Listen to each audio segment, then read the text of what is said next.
Allora, innanzitutto buonasera e benvenuti a Gorizia, grazie di aver affrontato questo periglioso viaggio per arrivare all'estremo confine del nord-est. Dicevo, stavo urlando prima che siamo in orribile ritardo e quindi senza por tempo in mezzo andiamo a cominciare questa serata. Qualcuno mi chiedeva, ma sai se sono già stati eletti candidati presidenti di regione in streaming?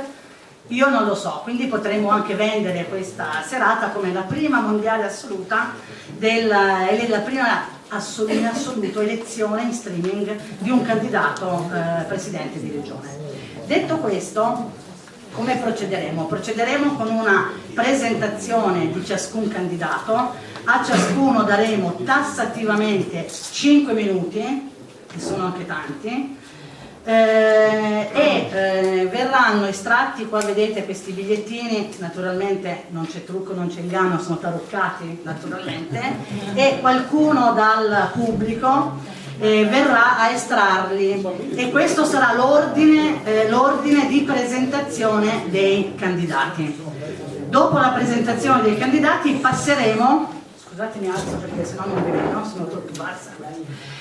Dopo la presentazione dei candidati passeremo a una fase successiva che è quella delle domande. Come sapete abbiamo raccolto in questi giorni precedenti ad oggi le domande da sottoporre ai candidati. Anche qua useremo il sistema del sorteggio, sorteggiando una serie di domande. Vediamo, dico una serie, non vi dico ancora quante perché dipende da quanto siamo bravi e svelti nel procedere con i lavori.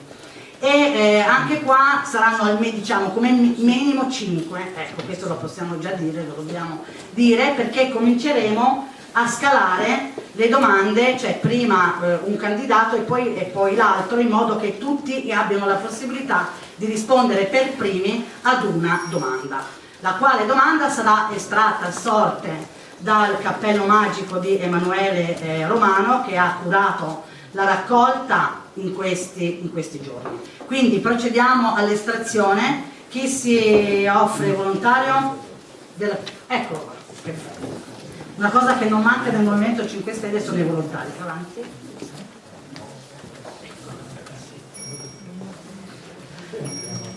Lei che deve estrarre. Allora, lei può estrarre, se si comporta bene, veda un po' lei. Mazzarotto. Qualcuno prenda nota, un valletto, c'è una valletta, qualcuno c'è. Ah, sono io, scusate. Ah no, ma tu puoi fare tutto. Sì, beh, comunque, scusa, con quel naso rosso non possiamo. Beh, certo. Che non si dica che non siamo persone serie. Io sono un pagliaccio serio. Ecco, come tutti i pagliacci. Non quelli sporchi. Claudio.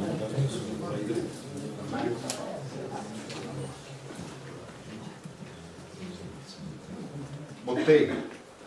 Ma sei capitata? Suraci. Ecco qua, come tutti i clown. Badori. Sì. E questo suspense, chi sarà il quinto? Zullo. Ah no, Galluccio. Ah, Galluccio. Non lo volevo Zullo. Bene, grazie signor Pagliaccio. Quindi possiamo, lo scelto pubblico dà un applauso meritatissimo e quindi possiamo incominciare con Mazzarotto. 5 minuti di presentazione. C'è qualcuno che si offre volontario per tenere? Tu, chi fa la domanda, Patuanelli, tieni il tempo. Mi dispiace tanto che abbiamo solo 5 minuti, volevo preparato una presentazione un po' più lunga perché così volevo appunto intrattenere non solo questa assemblea ma anche tutto il pubblico che sicuramente ci sta seguendo da casa, per cui se poi alla fine vorrete vedere qualcosa di più, quando mi stopperanno per il tempo, sarò disponibile per eventualmente completare la presentazione. Intanto vi ringrazio tantissimo, sono qui, io sono fino a qualche mese fa ero un semplice cittadino, ho visto il Movimento 5 Stelle e ho cominciato a darmi da fare perché avevo voglia di cambiare, di fare un cambiamento, di partecipare in prima persona a questo cambiamento. E grazie a due nostri compagni, diciamo così, di avventura in questo percorso, mi hanno stimolato prima a mettermi in lista e poi anche a presentare la candidatura, perché veramente sono entrato anche in punta di piedi, non voglio scavalcare nessuno, però se c'è la possibilità di darsi da fare, eccomi qua, mi voglio dare qui in prima persona. Allora, qui iniziamo, ho preparato appunto questa prima slide, siamo uniti insieme, siamo 4 province ma siamo insieme, uno vale uno, vogliamo andare a partecipare per il cambiamento sia a Roma che qui nella nostra regione. Uno vale uno, non importa chi va, l'importante è che arriviamo.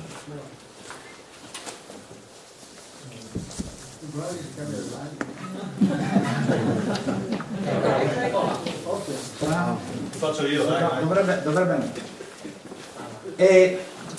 Ecco qui, questo è stato il mio pensiero. Io ho immaginato che il Movimento 5 Stelle è come questo uomo che ha avuto il coraggio di fermare i carri armati. Una missione impossibile, qualcosa di straordinario, eppure ce l'ha fatta.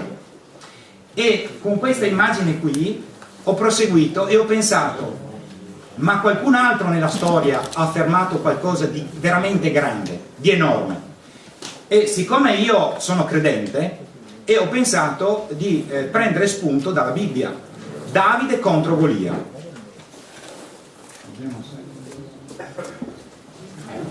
Allora, cosa succede?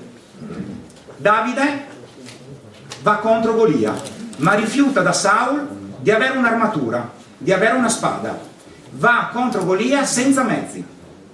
Golia invece era un uomo d'armi fin dall'infanzia, grande, potente, enorme. No, indietro. Che cosa ho visto? Noi del Movimento 5 Stelle non vogliamo l'armatura, rifiutiamo il finanziamento pubblico ai partiti. Noi nel Movimento del 5 Stelle non vogliamo la spada, i nostri consiglieri si accontentano di 2.500 euro al mese. Siamo veramente Davide, senza niente andiamo contro Golia. Golia ha insultato le schiere del Dio vivente. Qui abbiamo un Golia, i partiti colorati di grigio e con i capelli bianchi hanno insultato la nostra democrazia. Basta. Noi siamo qui, siamo cittadini che vogliamo difendere questa situazione. E allora, per piacere alla prossima slide, non so come... Credo che la batteria stavolta ha abbandonato. Si è mosso da quando è arrivato,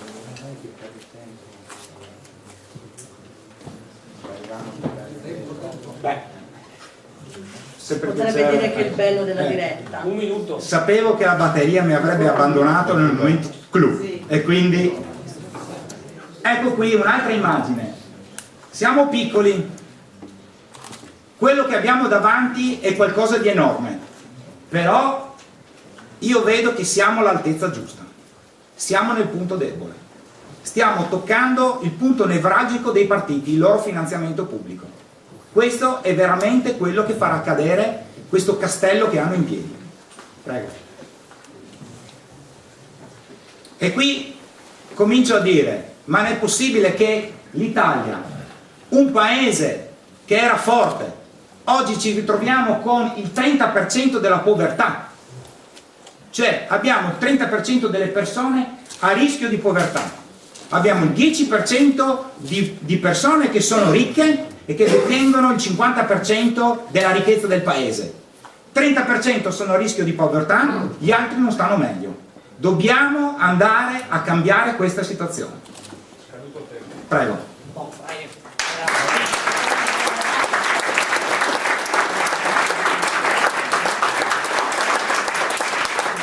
Ringrazio per la precisione svizzera Ivano. e quindi passiamo la parola alla presentazione per Cloud.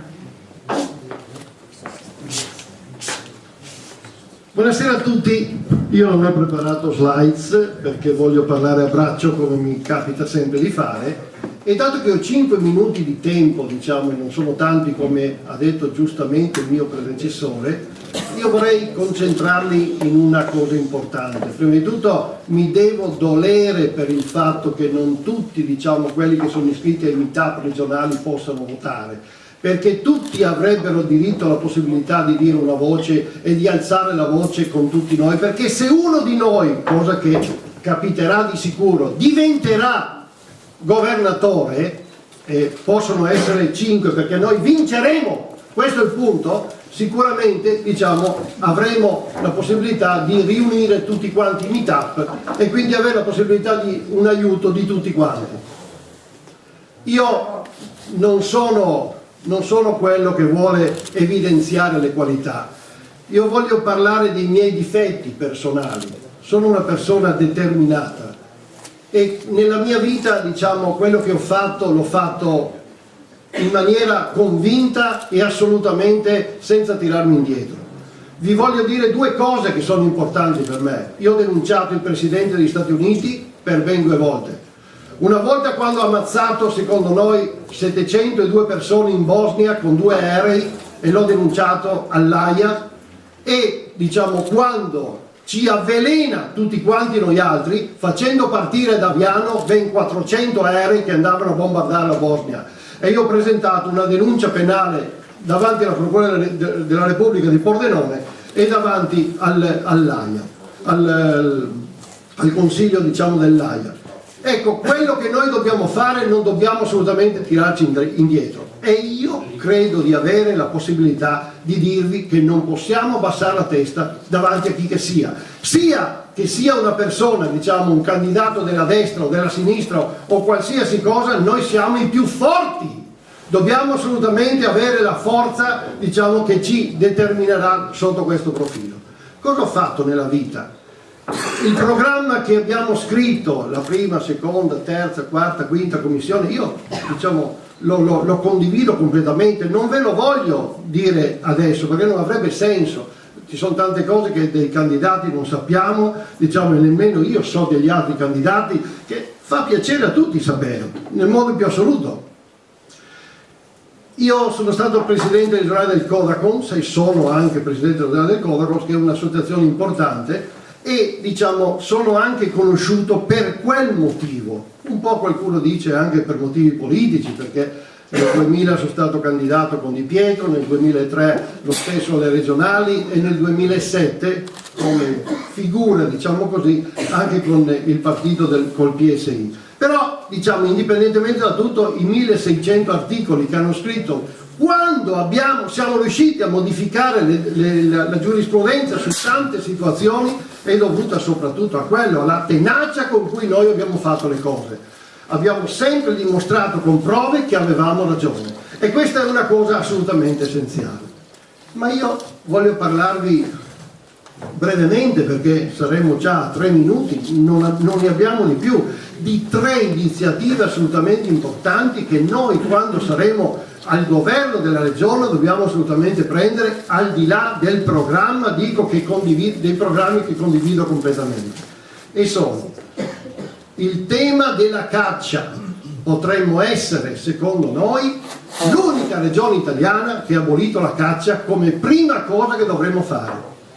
Un'altra cosa importantissima, un minuto, ecco, è quella di aiutare le persone in difficoltà, soprattutto quelle dell'ATER, diciamo, che certe volte hanno dei grossissimi problemi e vengono dimenticate. Ma la terza e la più importante, se ho 25 secondi ancora, è quella di creare posti di lavoro. In quale maniera? Ecco, con le invenzioni, i brevetti industriali, ci sono in Italia e nel mondo 30 milioni di brevetti industriali che devono essere assolutamente portati alla luce. Tutte le fabbriche del Friuli Venezia Giulia devono assolutamente avere, con il nostro aiuto e con la possibilità di dare alle fabbriche, diciamo, un aiuto. Tutti i brevetti industriali devono creare lavoro. Avremo quindi bisogno di ingegneri elettronici, avvocati, tutte le facoltà devono essere coinvolte. In ogni piccolo paese, in ogni piccola città ci deve essere un sistema per dare lavoro. Questo è un elemento assolutamente essenziale, diciamo, che ci deve... Scusate, ecco, mi è stata giustamente tolta la parola, vi ringrazio e scusate della...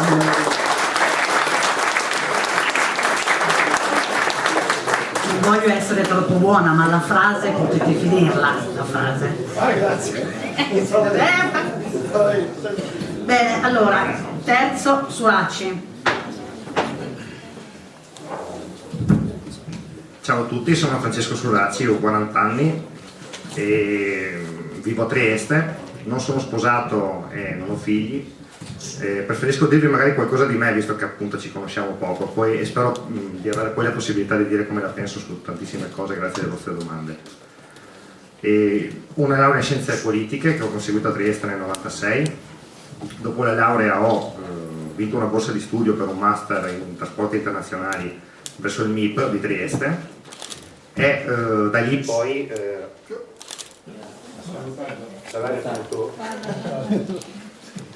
mi sentite? Sì, vai. Dopo questo qui ha dato inizio, diciamo, alla mia carriera nel campo delle spedizioni internazionali. Sono stato assunto nella ditta dove ho svolto lo stage, finito il master, e in un'azienda veneta che si occupa di spedizioni internazionali. Sono rimasto lì 2 anni, dopo un anno avevo la responsabilità del reparto import mare. Dopo 2 anni ho deciso di ritornare a Trieste, nella mia città, e ho avuto un'offerta da parte di un'azienda, una primaria azienda nel ramo dei trasporti container su gomma. Lì sono stato 5 anni, prima ho iniziato con una parte commerciale dove seguivo il Friuli Venezia Giulia e poi dopo 2 anni sono stato fatto vice direttore operativo con il compito di riorganizzare completamente il ramo dell'autotrasporto container.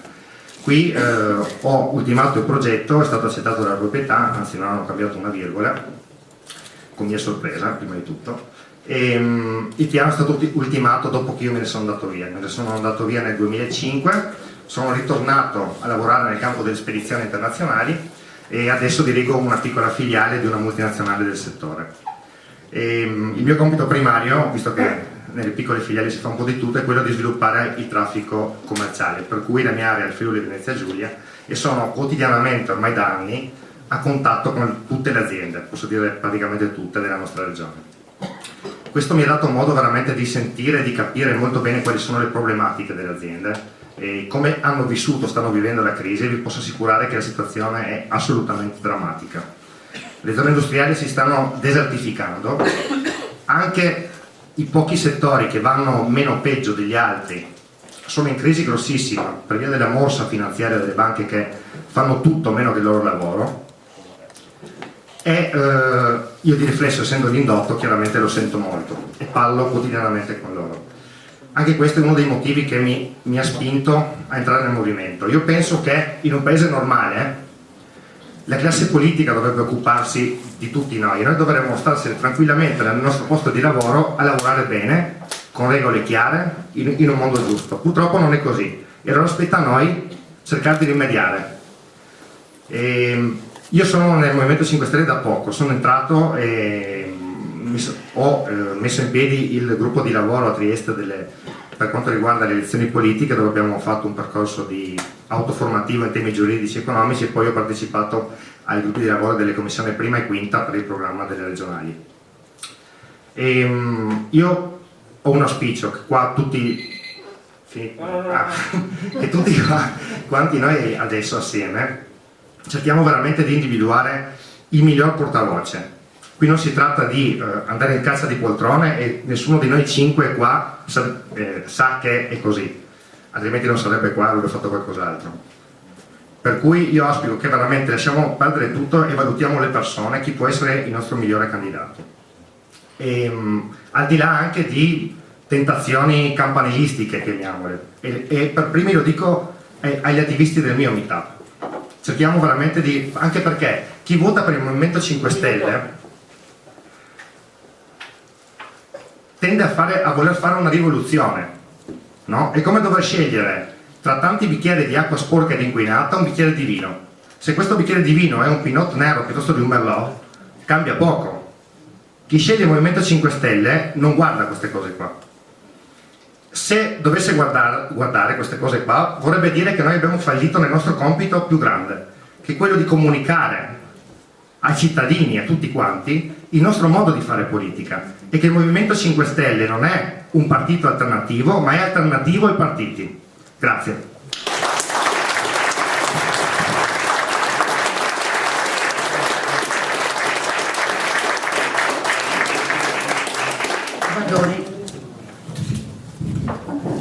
Buonasera a tutti, mi chiamo Marco Vadori, sono di servizio al tagliamento. Intanto volevo dirvi che sono contento di essere qua e mi fa anche ridere, devo dire la verità, sì, perché sono in diretta streaming. Sì. Sì, io sono partito col ciclo stile, insomma, da bambino, il ciclo streaming e sono qua. Allora, come mai sono qua? Io più o meno un anno fa, anzi un anno e qualcosa, ero a casa mia in Laos e una sera mi dicono che il mio Presidente del Consiglio si è dimesso, al che ho detto subito si brinda, abbiamo brindato, no? Poi il giorno dopo sono andato in rete, sono andato a vedere un po' cosa era successo e ci sono rimasto un po' male, ho detto guarda qua ci hanno fatto il solito golpe decennale, 11 anni in questo paese fanno un colpetto, no? Sì, non so un golpe alla cilena, insomma, però succede qualcosa, no? Cos'era 2011, 2001, 93, 78, 69, no? Sono tutte, ogni 10 anni più o meno, tac, succede qualcosa in questo paese, no?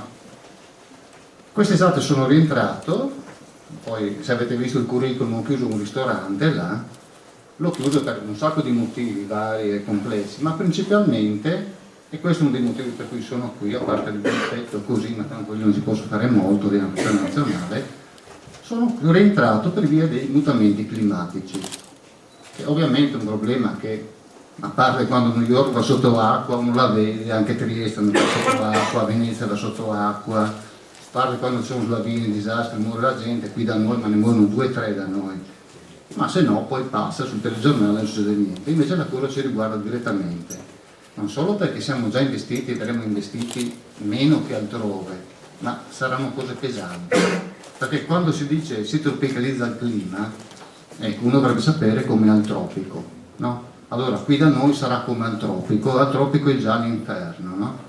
L'altra settimana nelle Filippine, una striscetta così, però sono state spazzate via 2000 persone, così dal vento, i marinai che erano fuori, la gente nelle case vola via e...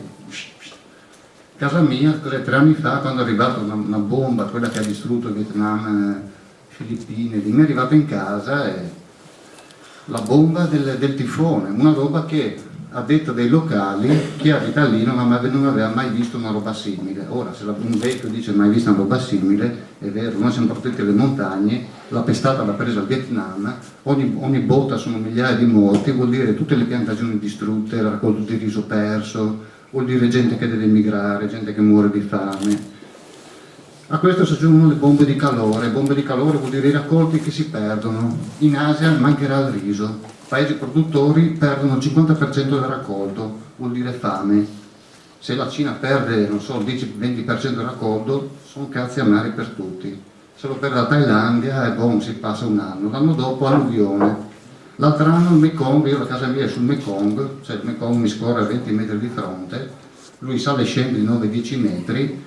L'altro anno è esondato a qualche centinaio di metri da casa mia 2 volte, era dal 79 che non succedeva. Tutte queste cose sono in sequenza, cioè ne finisce una e inizia un'altra. Quello sembrava un bel posto tanti anni fa dove poter stare, io pensavo di starmene lì, starmene felice, e invece sono rientrato in Europa. Qui da noi andrà bene, il Mediterraneo ci salva. Essere mediterranei è una grossa figheria, devo dire la verità, insomma. Qua arriveranno robe, ma comunque saranno 1/10 della violenza di quelle che stanno già arrivando là. Ora, la nostra regione, che è una regione, è uno dei posti più piovosi d'Europa. Abbiamo 10.000 fiumi, basta dire tagliamento, dovrebbe venire la pelle dritta perché già il 66 ha pestato. Ma tenete presente che il tagliamento, quando gli gira lui cambia corso, per esempio. L'ultima volta l'ha cambiato nel 600. 3 villaggi che sono San Paolo, Bolzano e Musons nel 600 erano nella riva sinistra, poi dopo una pena sono diventati isola e poi adesso sono attaccati alla destra. Ora immaginate, questo naturalmente lo fa il tagliamento, ma è chiaro che la pena della Tisana rispetto a quello che può essere ci fa ridere. Lui può prendere il Corso Vecchio, entrare a San Vito e uscire a Portogruaro. Chi lo tiene? Ora il Bangladesh sta andando sotto. Questo vuol dire, 1 minuto e 30 secondi, vuol dire che dobbiamo mettere in sicurezza la regione. Ora, adesso, non tra 4 anni. Se non ne parla il governo, se non ne parla la stampa, se dicono che gli scienziati dicono balle, qualsiasi cosa sia, ma ciò sta già accadendo e tutti lo vedono, insomma. Adesso ai fenomeni meteorologici danno un nome, no? Dicono questo, non so, il temporale, Luisa. Sì, non so, i tifoni fanno così negli Stati Uniti, no? Fine? È buono e mandi. Sì, volevo solo dire che quella fine, mi dispiace, questa è la cosa più importante, i mutamenti climatici, 5 secondi. Perché comunque qua ci sono persone che andranno in Parlamento, che andranno in Regione, e questa è la cosa più importante, che ci sia al momento, perché saremo colpiti, ci siamo già colpiti tutti, chi più chi meno. Ecco. Sì.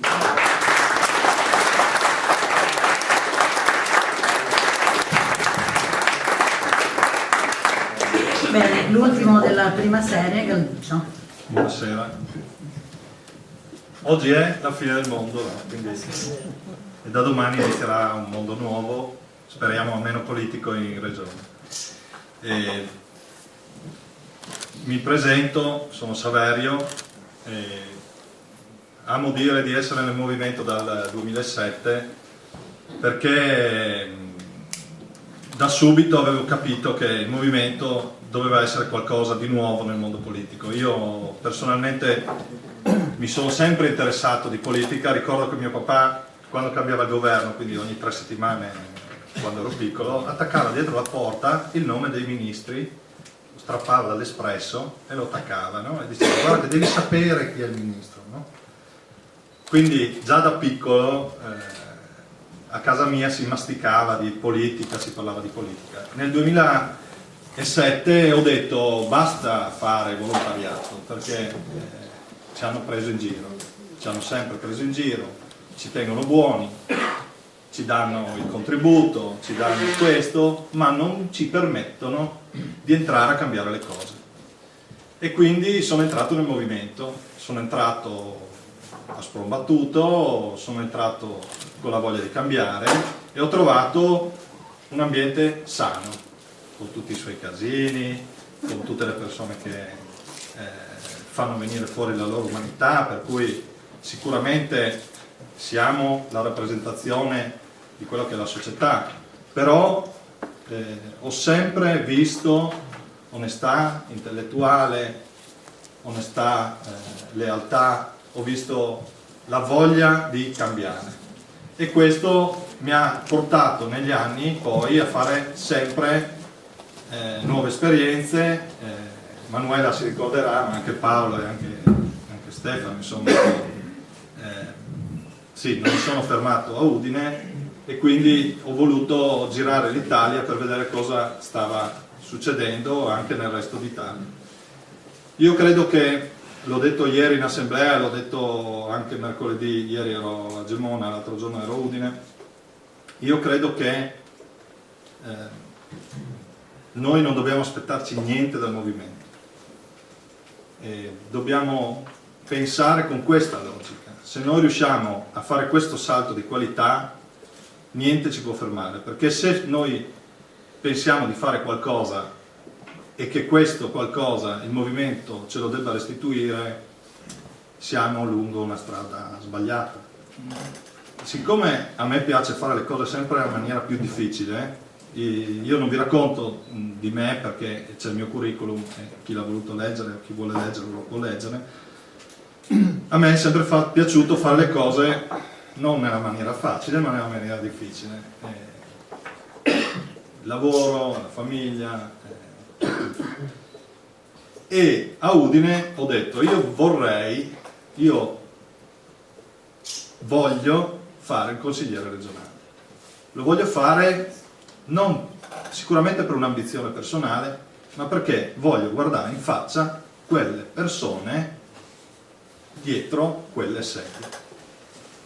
Potevo rimanere in lista, ma potevo scegliere la via più difficile, La via più difficile è quella di fare il candidato presidente, perché non so se lo sanno tutti, ma bisogna vincere se vogliamo che il candidato presidente diventi consigliere. Diciamo. E quindi a me piace fare le cose difficili. Io ho letto il programma, come penso tutti, ho partecipato alla stesura di alcuni punti del programma. Per la mia storia recente, ma che nasce dal mio servizio militare che ho fatto come carabiniere in Sicilia anche, io vorrei che nel nostro programma valutassimo l'idea di porre una questione importante, che è quella di costituire una commissione o un osservatorio antimafia in Friuli. È una cosa che nessun partito osa pronunciare, però credo che sia un passo importante, perché l'attenzione alla legalità è una delle cose fondanti del movimento, e se noi permettiamo infiltrazioni di questo genere, il malaffare che già c'è e la mafia, noi permettiamo che il nostro territorio venga devastato. Quindi questa è una piccola proposta che vorrei portare avanti comunque, da presidente o non da presidente. Grazie.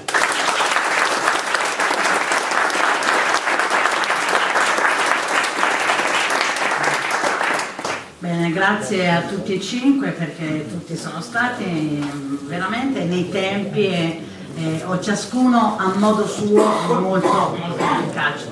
Direi io volevo farvi solo una comunicazione bieccamente, direi, di servizio, ricordandovi che, soprattutto per quelli che dovessero andare via prima, faremo una colletta per pagare, cioè la sala, e l'obolo da lasciare a 3 euro. Se poi uno vuole lasciare di più, naturalmente è libero di farlo.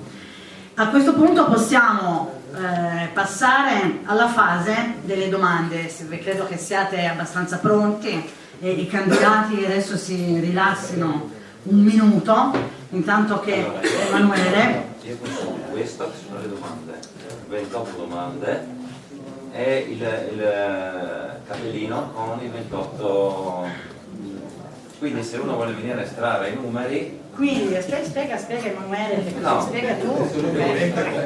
Ci sono 28 domande, 28 numeri, si estraggono, abbiamo detto 5 domande, no? Sì, intanto... Quello è chiuso, puoi aprirlo, quindi qua ci sono i numeri, esatto, e dopo si può anche aprire già quello adesso, sì, quindi se qualcuno vuole venire ad estrarre... Prego. Dai. Ecco, dai, prendi. Che carini questi bigliettini. Poi il cappello si butta via. Il cappello poi si Sì, butta via. tanto si addiere. Bruciava il naso di una maschera. Sì. Io sono per l'ecologia, ho risparmiato il più possibile. Bellissimo, il numero 3. Non vi dico le domande ve le diciamo dopo. Le estraiamo tutte quante adesso, Qualcuno, ecco qua, coraggiosissimo Patonelli. Rullo di tamburi. Dov'è il tamburo? Numero 10. 10. Paga già Lambo, numero no, già dall'anno, perché noi siamo dentro a modo. Allora, aspetti dottore, aspetti un attimino. Numero 4. 3, 10, 4. Aspetta che do una mescolatina. Quello 21. È un origami praticamente. 13, wow! Ancora un'estrazione. No, quello. Mi tremano le mani. 22. Adesso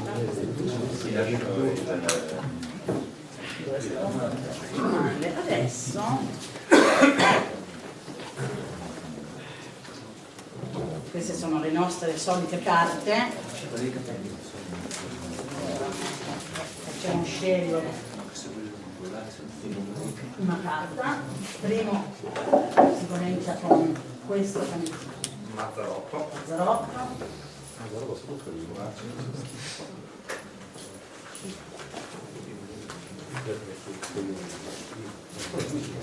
Vadori,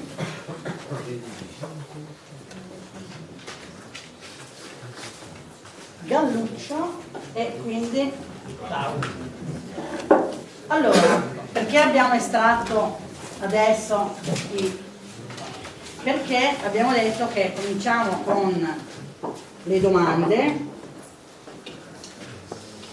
e comincerà quindi alla prima domanda risponderà il primo estratto che era Mazzarotto e poi a seguire gli altri, quindi ognuno, scusate, forse serve il microfono. Perché questa apparente complicazione? Perché così ognuno ha la possibilità di rispondere per primo a una domanda, perché ovviamente non è la stessa cosa rispondere per primo a una domanda, visto che le 5 domande vengono poste a tutti i candidati, oppure rispondere per secondo e per terzo. C'è il pro e il contro in ogni ordine di risposta. In questo modo cerchiamo di dare a tutti le stesse possibilità.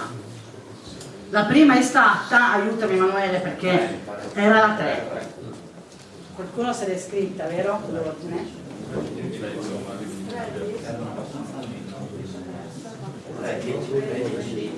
Allora, 3, 10, 13, 4, 21. Bene. Sì, 1 minuto a risposta. Quindi dovete essere dei lampi.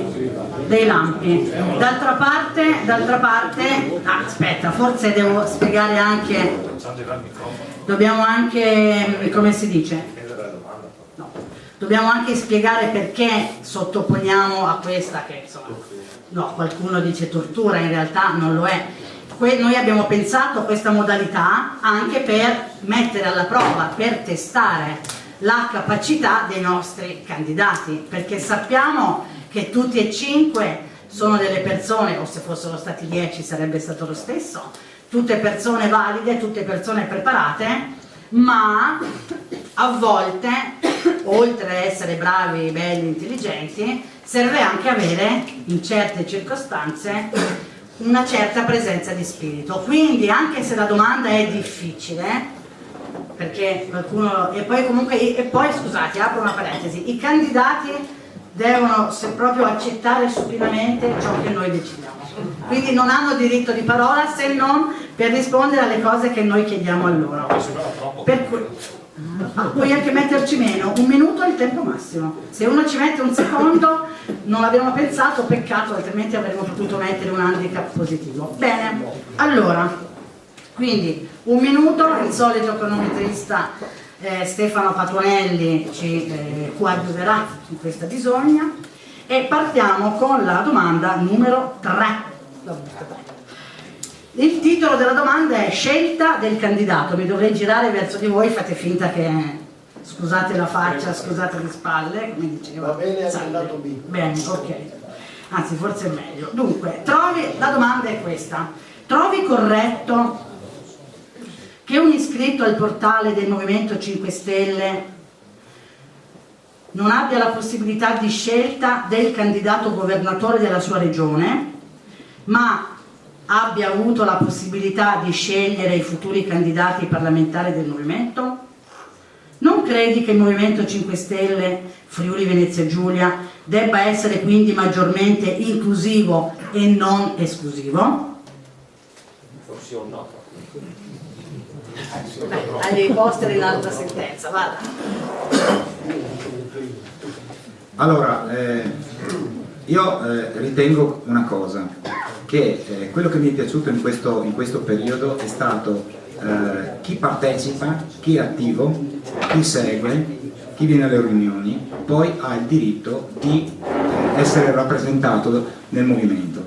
Ritengo giusto che la scelta delicata su questo nostro territorio venga fatta da questa assemblea, da un'assemblea attiva che ha seguito in tutto questo tempo e ha fatto, diciamo, e ha messo in pratica quello che è il principio nostro, una democrazia partecipativa. Ecco, essere qui vuol dire questo. Voi state partecipando, state dando l'esempio a quelli che stanno fuori da queste mura che la democrazia non è più stare a casa davanti alla televisione e guardare il film, è spegnere quel mezzo di disinformazione e cominciare a ritrovarsi. Prego. Semplicemente trovo che il metodo scelto è stato deciso dalle assemblee, è stato votato e quindi va bene così. Si possono sperimentare tante cose, tanti sistemi, tanti metodi, adesso sperimentiamo questo giro va così, il prossimo vedremo. Molto semplice.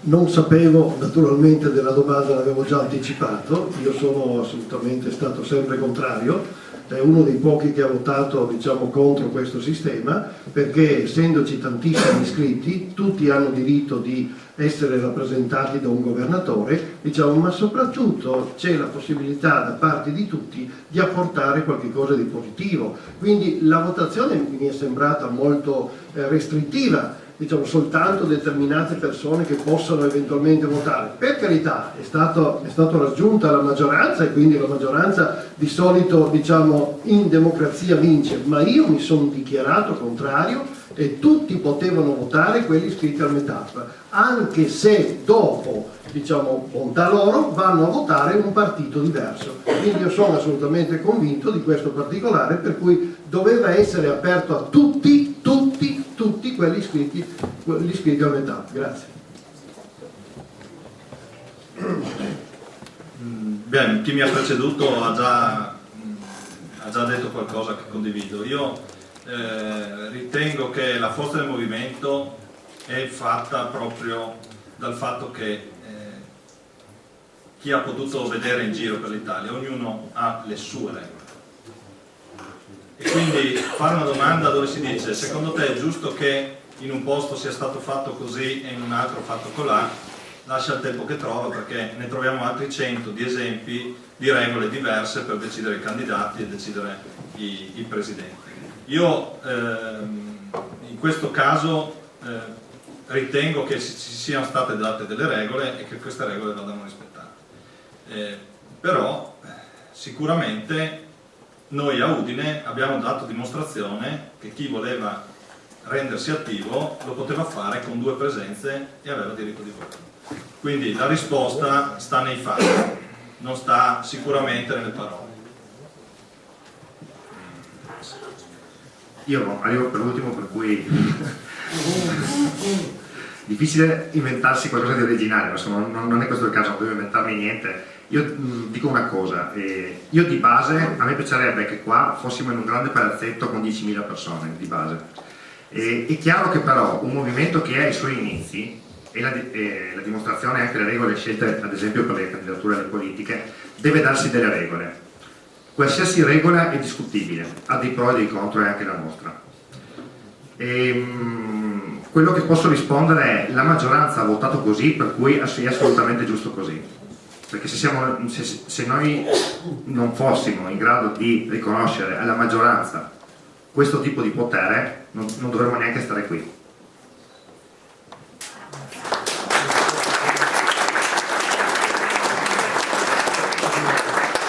Bene, è la fine della prima serie dei candidati sulla prima domanda. La seconda domanda, mi sentite? Ci serve il microfono? Sì, non dobbiamo sentire noi. C'è questo microfono, benissimo, perfetto. Allora, la seconda domanda, c'è preso un attentato di questo microfono, anche lui fatato come i bigliettini, che è la numero 10, si intitola Sostenibilità. Vado. Tocca a Suraci. Quale potrebbe essere una proposta di politica industriale sostenibile che crei lavoro. Qua c'è una, fra parentesi, io la leggo con una riserva da parte mia, ma no fuffa, come dire, aria fritta suppongo che si intenda, tipo costruiamo bici di legno che sono ecologiche. Con la bici di legno? Sì, tipo no, cioè, ma no, cioè, adesso io cosa rispondo? Mi hai già bruciato questa che era. adesso le bici di legno no, ma forse potresti, non so, un tamburo di latta, No, qualcosa guarda, del genere. io ho in realtà un'idea, spero di riuscire a dirla in un minuto. Il punto è questo: vediamo che la classe politica investe, fa business e cerca di creare anche occupazione, anzi lo vuole vendere come un modo di creare occupazione, tutte cose che depauperano l'ambiente, inquinano, la TAV, il rigassificatore a Trieste, solo su queste cose qua, che in realtà nascondono dietro un modo per far soldi per loro, no? Per cui io per rispondere in modo semplice a questo qua, secondo me il discorso dei rifiuti, della raccolta differenziata è un business gigantesco che in genere la politica non se ne occupa perché è lasciato e demandato all''ndrangheta, no? Spesso. Però diciamo, se la politica invece mettesse su degli impianti industriali che riciclassero i rifiuti, ovviamente parallelamente bisognerebbe avere anche una regione che ricicla il 90% dei rifiuti, 80 almeno, no? Riusciremo a creare lavoro, ma lavoro produttivo, non lavoro che va incentivato, perché grazie a materie prime che non costano niente si riuscirebbe a fare lavoro e a fare business.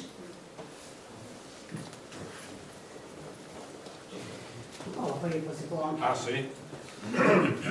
Guarda, io credo che la politica, molti politici dicono non si possono creare posti di lavoro con un decreto, quindi però la politica può prendere un impegno per aiutare l'industria a creare lavoro. I friulani, tutto il Friuli, quando dico Friuli dico tutto, il Friuli ha sempre dimostrato una grande capacità lavorativa. Quello di cui si lamenta è il fatto che c'è troppa burocrazia, quindi sicuramente la politica deve cercare di sburocratizzare per rendere facile la lavorazione, la possibilità di lavorare. Per quanto riguarda la sostenibilità, io credo che il Friuli potrebbe fare una grandissima scommessa sulla filiera del legno. Noi abbiamo delle foreste, noi abbiamo gli austriaci che vengono a tagliare il legno qui per fare la qualsiasi e noi non riusciamo a farlo. Questa è una delle proposte che potrebbe ripopolare la montagna, la nostra montagna, ma che potrebbe portare anche lavoro in pianura. Quindi questa è una delle idee.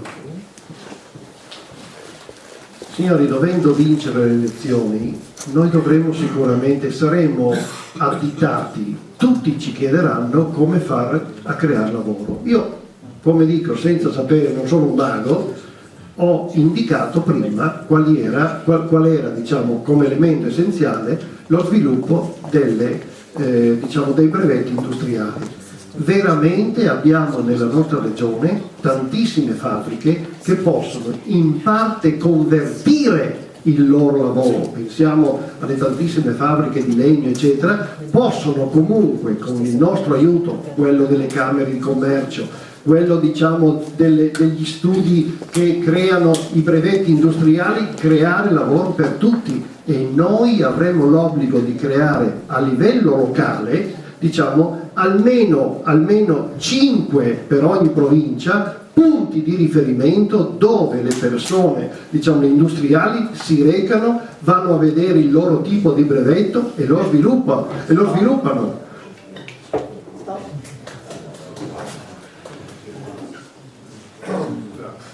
Io non riesco a capire qua perché la gente si lamenta, no?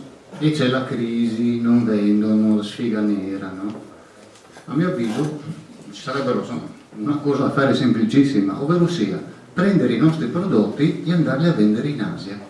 È molto semplice, noi siamo una regione di 1.200.000 persone che sforniamo cose buonissime e dall'altra parte ci sono centinaia di milioni di potenziali consumatori che non hanno accesso a queste cose. Noi potremmo soddisfare il mercato dei palati asiatici all'infinito, cioè è impossibile, non riusciremo mai neanche a coprirlo. Una cosa. Seconda cosa, noi siamo seduti sull'oro, si chiama oro blu, cioè l'acqua. A noi neanche ci pensiamo perché ne abbiamo talmente tanta che a noi dà fin fastidio. però nel resto del pianeta la pagano salata. Una bottiglia costa $1,50, così in genere. Attualmente i cinesi stanno comprando terra in Giappone per le falde acquifere. Ecco, 2 robe, basta. Io in genere quando vedo progetti troppo grandi rimango sempre molto scettico. Quindi io rivolgo sempre il mio sguardo al piccolo, se non al piccolissimo, perché credo che in realtà il nostro tessuto è fatto proprio da queste microimprese, dagli artigiani, che magari sono in 2, in 3. Ecco, e in questa grande crisi bisogna ricominciare a ricostruire, quello che vedo io, un tessuto anche di produzione a chilometro zero, cioè per fare la produzione a chilometro zero sostenibile, quindi anche in questo caso qua cercare di trovare di nuovo prodotti biologici e mettere diciamo piccoli appezzamenti, quindi non grandi imprese, ma non so, 2 famiglie, 2 coppie che si sposano e altre 2 ecco, cioè andare lì a finanziare questo tipo di prodotti a chilometro zero senza fare grandi cose. E via un'altra domanda che comincia con Marco. Guadori. 1, 3, 4, 5, faccio confusione con questi bigliettini. La domanda è la 13. Domanda numero 13. Titolo: Organizzazione regionale. Non so se partire. Fai come Carlo Conti che comincia la cosa e ti dice e tu devi. Allora, la domanda è questa, era solo il titolo. Avete individuato settori e aree dove si può migliorare la gestione delle risorse pubbliche, ad esempio meno consulenze, più professionalità interne già operanti, e se li avete individuati quali sono le vostre proposte? Allora, il microfono. Nello specifico non ho individuato un bel niente, perché più o meno è tutto che non funziona, no? Non c'è che sia un qualcosa qua che si può dire che funziona benissimo, perché pare, leggendo i giornali, pare invece che ci sia tutto e tutto funzioni benissimo, poi non è così, insomma, anche se a fare che funzioni, quindi il lavoro da fare è a 360 gradi, non saprei neanche dire adesso dove iniziare, se da lì o da là lo diranno altre persone, insomma, non spetterà al Presidente. No signori, non è assolutamente così. Noi abbiamo uno specchio, diciamo, molto negativo del periodo passato. Abbiamo un Illy che ha comprato tantissime macchine blu, abbiamo un Tondo che ha fatto sperpero facendo cene, facendo di tutto, e noi vogliamo assolutamente che il Presidente e tutti i consiglieri vadano a lavorare con la propria macchina, e quindi è già uno spreco che noi dovremmo assolutamente, diciamo, evitare, perché non possiamo tollerare nel modo più assoluto che ci siano macchine rosse, macchine blu, macchine verdi. Si va a lavorare con la propria macchina, e assolutamente questo è un segno importante, importantissimo della nostra presenza in una regione, diciamo, che ha bisogno di questo, assolutamente. Beh, io direi che si va a lavorare in bicicletta, però ritengo che sì. Le aree. Prima con Franzi dicevamo porca misera, ci rubiamo le domande uno con l'altro, perché nel nostro gruppo di lavoro ci siamo molto concentrati sugli sprechi. Diciamo solo una cosa, che se riusciamo a far passare la legge che abbiamo pensato per la riduzione dei costi della politica, basterebbero 13 milioni, 14 milioni di euro che potrebbero essere dati o al welfare o allo sviluppo o a qualsiasi altro settore che ne ha bisogno in questo momento, e questo è uno degli esempi immediati che non costa niente, perché basta ridursi lo stipendio a 2.500 euro e i soldi, e togliere i vitalizi, e il problema è risolto. Ci parliamo di 13 milioni. Poi sicuramente la valorizzazione dei dipendenti regionali è una cosa importante, per cui evitare consulenze ma usare i dirigenti e i dipendenti regionali. Sì, io come diceva Saverio, appunto abbiamo lavorato allo stesso gruppo, per cui il programma è quello lì, il discorso delle consulenze, il discorso del taglio dei costi delle politiche, che sono questi 13 milioni e 6 all'anno, e non i 10 milioni in 5 anni che porterà adesso la riforma, se passerà questa fatta da tondo. Aggiungo questo, perché questo non c'è sul programma perché ci sto lavorando da solo, per cui in questo caso ti prego, sto lavorando a quanto porterebbe l'annullamento delle province, no? Nel senso che noi nel nostro programma abbiamo previsto una serie di step per arrivare all'annullamento, perché non si possono annullare dall'oggi al domani. Questo porterebbe, secondo i miei calcoli, che però se ancora tutto è work in progress, a un risparmio di 60 milioni di euro l'anno, per cui nei 5 anni famosi di una legislatura regionale sarebbero 300 milioni di euro. Ma l'Assemblea non lo voterà questa cosa, per cui... Sì, questa non passa. Scusa, sì, scusa. Volevo solo questo vicino.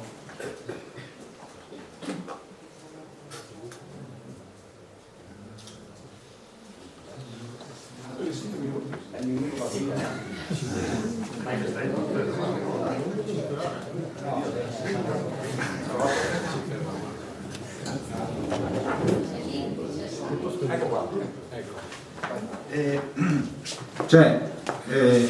Capire dove tagliare è sempre difficile ma anche facile, perché le cose arrivano anche all'ultimo momento, e io sono rimasto spaventato qualche giorno fa quando ho scoperto che un farmaco che costava 60 euro per curare il tumore all'occhio, diciamo così, è diventato un farmaco che costa più di 1000 euro. E la stessa casa farmaceutica, quando si è accorta che questo farmaco qui veniva utilizzato, diciamo, era generico, ma veniva utilizzato per curare appunto il tumore all'occhio e quindi impedire la cecità, hanno visto il business e c'era un problema legislativo. Su questo problema legislativo loro hanno fatto un nuovo farmaco specifico che costa 1000 euro. Gli hanno cambiato un attimo la molecola che è simile, ma e cosa succede? Succede semplicemente che i 600 milioni di euro, era scritto sul giornale, ho superato? Comunque i tagli sanitari a livello nazionale, 600 milioni di euro, questo farmaco li ha bruciati. Tutti i nostri sacrifici sono stati annullati. Quindi bisogna stare attenti a queste cose qua e quando succedono immediatamente bloccarle. Grazie.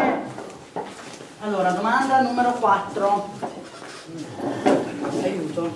E la domanda numero 4 è anche la numero 4.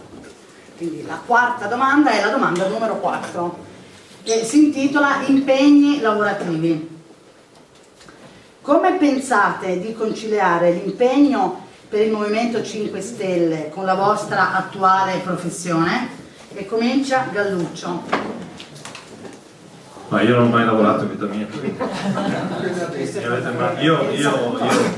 Io guadagno ma non è che lavoro, quindi non è un problema per me assolutamente legare due cose.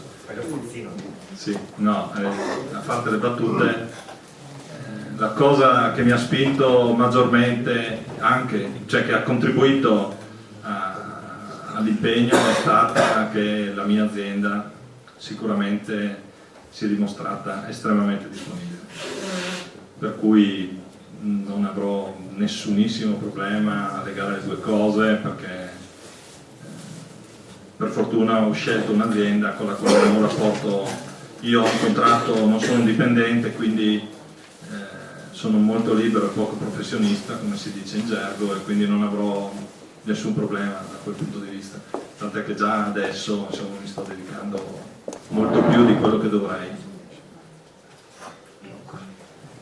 Sì, anch'io ho fatto un passaggio presso la mia azienda prima di trovarmi qua per per questo compito chiaramente. E io sono dipendente, ho avuto anch'io grande disponibilità da parte della mia azienda, credo che l'amministratore delegato del Veseta sia Grillino perché era molto entusiasta di questa cosa qua, e per cui diciamo io ho sia il fatto che comunque sono sempre in giro per la regione per lavoro, per cui io posso conciliare anche lavorando diciamo una mezza giornata da una parte e magari la mattina lavorare, ma se serve mi hanno dato disponibilità ovviamente a farmi le ferie e anche a prendere aspettativa, per cui dipenderà da quello che noi decideremo di fare, che cosa noi decideremo di fare per essere del tempo. Comunque anche ho avuto massima disponibilità, per cui non ci saranno problemi. Una bella domanda. Dunque io dopo 37 anni di lavoro, ho fatto l'avvocato per 37 anni, il 31 dicembre dello scorso anno sono andato in pensione volontaria, e quindi diciamo posso dedicare tutto il tempo, 25 ore al giorno, per la possibilità di espletare un lavoro così importante e determinante, ma non naturalmente diciamo viene meno il mio interesse nei confronti di tutti i problemi e di tutte le cose che si possono avere in regione. Grazie. Nell'eventualità che stasera io finissi candidato alla presidenza, da stasera io sarò disponibile tutti i giorni fino alle votazioni. Se non lo sarò mi darò la pittura, riprenderò. Okay. Dopo le votazioni. Dopo le elezioni. Vedremo, sì. Adesso siamo Io non dovrei interloquire. siamo alla fine del mondo. Ma c'è una domanda. Dunque io mi ritengo molto fortunato perché faccio un lavoro, cioè insegnante nella testa di tutti quanti lavora 18 ore, in realtà poi non sto qui a difendere qualcosa che solo gli insegnanti potrebbero capire, non è così. Però la fortuna comunque di avere molti pomeriggi liberi, per cui per i prossimi mesi sicuramente avrò i pomeriggi liberi e in particolare tutto il lunedì libero. Chiaramente poi se l'impegno dovesse veramente essere totale dopo le elezioni, quello che pensavo io era comunque di ricavarmi un part time, ma di poche ore, perché comunque la scuola mi mancherebbe, nel senso che quando faccio questo lavoro lo faccio veramente con passione. E questa mattina per esempio Non sapremo mai cosa Non vale, facciamo un referendum, non vale cosa gli è successo stamani. È terribile questa cosa, si resta con una Un'ansia. esatto, proprio con un'ansia di sapere il prosieguo, ma purtroppo le regole sono regole, il tempo è tiranno, un tempo da tutta campagna, non ci sono più le mezze stagioni, eccetera eccetera.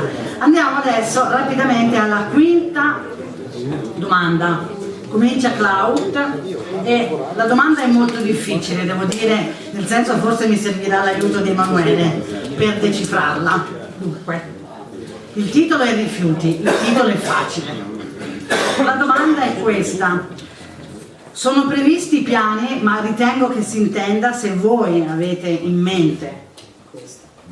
Piani con obiettivi misurabili per la riduzione dei rifiuti alla fonte, per non confondere con le ritenute alla fonte, rifiuti alla fonte, insieme a piani di gestione dei rifiuti sostenibili a lungo termine. Qua io sono già confusa, non so voi, sono candidata, che prevedano il progressivo abbandono dell'incenerimento a vantaggio di pratiche come riuso, recupero, riciclaggio. Io capisco, non lo so, forse qua anche lo scelto pubblico può essere d'aiuto insieme ad Emanuele, che la domanda sia: ma cosa, cioè, che proposte avete in materia di rifiuti? Dai Emanuele, dai. Piani con obiettivi misurabili. Spiega Emanuele, prego. Se sono previsti piani con obiettivi misurabili per la riduzione dei rifiuti.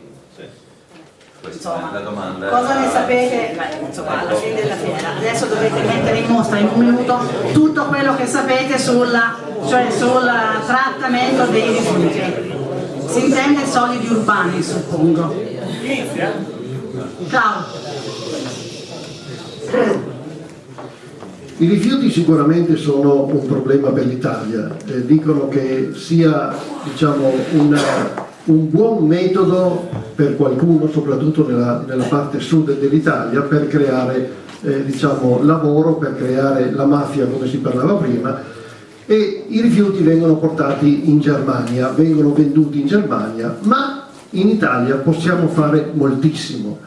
Ogni famiglia, incominciando dalla nostra famiglia, avremo l'obbligo assoluto di dividere i rifiuti solidi, rifiuti diciamo batterie da una parte e dall'altra, di modo che possono essere riciclabili. Ci sono tante società in Italia, soprattutto cartiere, soprattutto diciamo società che creano lavoro anche, che hanno diviso la raccolta dei rifiuti e che possono sicuramente portare o riciclare quella parte, soprattutto giornali eccetera.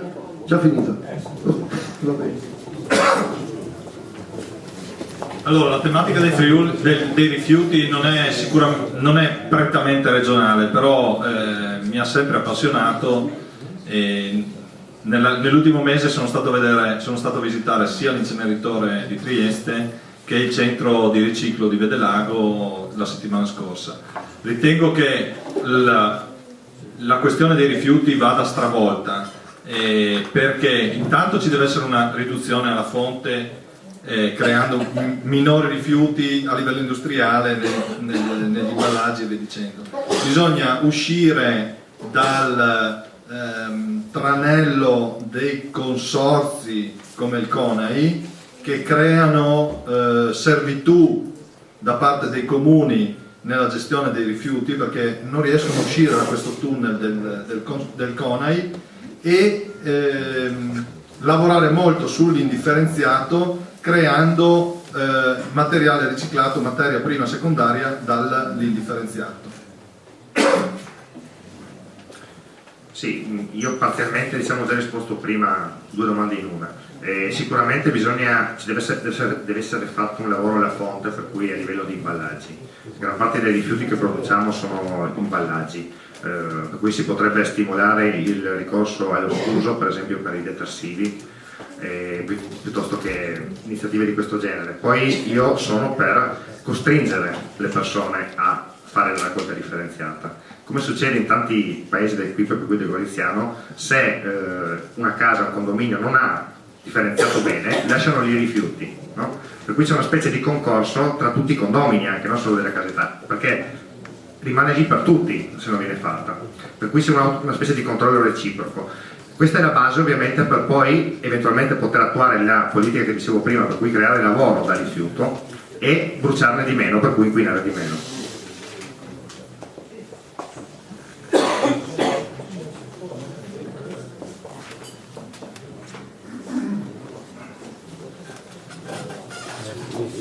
Trovo che in questo paese si parla anche troppo di rifiuti, insomma da un po' di anni in Italia si parla quasi solo di rifiuti. I problemi del paese sono i rifiuti, uno all'estero c'è un televisore, vede Napoli, la Campania, quelle robe lì, i rifiuti, il problema delle persone sono i rifiuti, ma da lì non si scappa perché c'è una produzione pro capita di tot chili a testa. Finché la produzione non si riduce non si scappa, si può fare quello che si vuole, ma la produzione è in eccesso.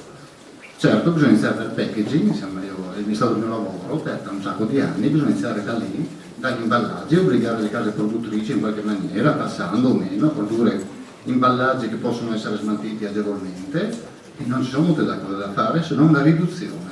Il resto si può girare quanto si vuole, ma da qualche parte bisogna buttarle queste robe, o che le bruci, o che fai qualcosa, o che le interri, ma se le produciamo le dobbiamo sistemare. Sì. Un po' quello che hanno già detto gli altri, per esempio l'altro giorno mi era capitato di vedere un prodotto innovativo, si chiama Revita, e sono dei caricabatterie che però non caricano le batterie, diciamo quelle che si rigenerano normalmente, no? Ricaricabili, ma ricarica anche le altre batterie. E questa qui ho visto subito un'applicazione, dico, bisogna comprarne 20-30 e metterli nei centri di raccolta della differenziata, così la gente viene lì, ti porta la batteria e tu, c'è sempre il dipendente comunale lì, nel frattempo ha ricaricato le altre batterie e restituisce la batteria ricaricata. Quindi con sorpresa magari di chi ti porta la batteria pensando di buttarla via. Ecco, così, senza fare grande sforzo pubblicitario, investimenti di sé. Questo sarebbe già un primo momento. Prego. Era un'idea. Avremo tempo. Tutti hanno già fatto, mentre io ero distratta.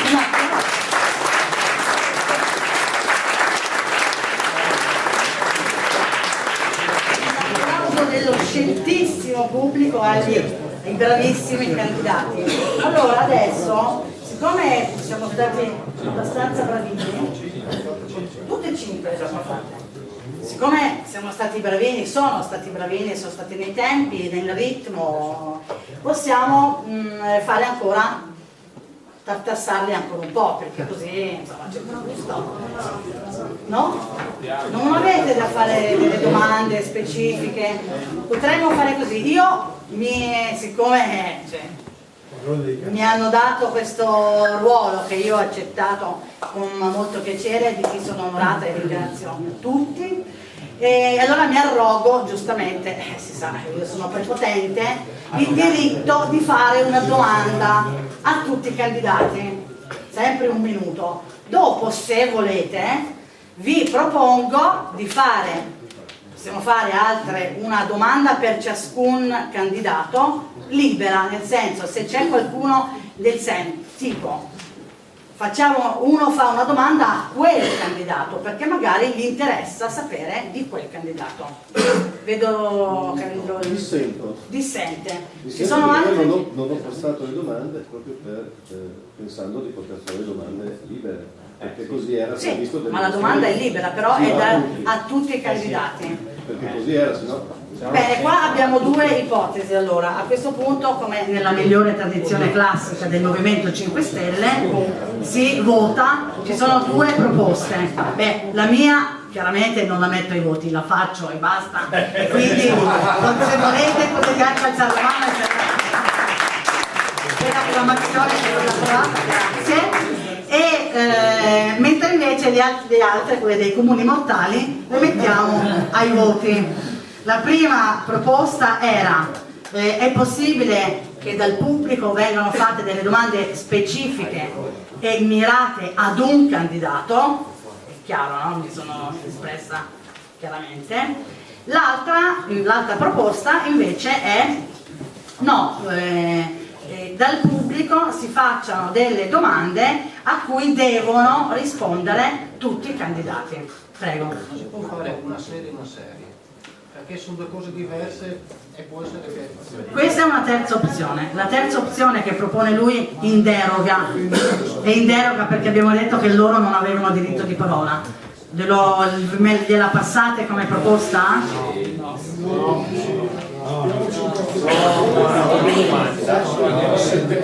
Bene, allora mi dispiace, è stato bello. Quindi bene, ok, metto in voto le 2 opzioni. Rapidamente. Allora, opzione numero 1, domande specifiche al candidato. Chi è d'accordo alzi la mano e qualcuno mi aiuti a contare. A un solo candidato? Sì. Ok. Sulle mani bene però. Su belle. 1, 2, 3, 4, 5, 6, 7, 8, 9, 10, 11, 12, 13, 14, 15, 16, 17. 17. Bene, chi invece è d'accordo con le domande di mucchio? Ok, non voto. Maggioranza è schiacciante. A questo punto però dobbiamo fare poche domande e quindi purtroppo questa modalità che avete liberamente scelto limita le domande. Quindi Bellomo? Ah, già.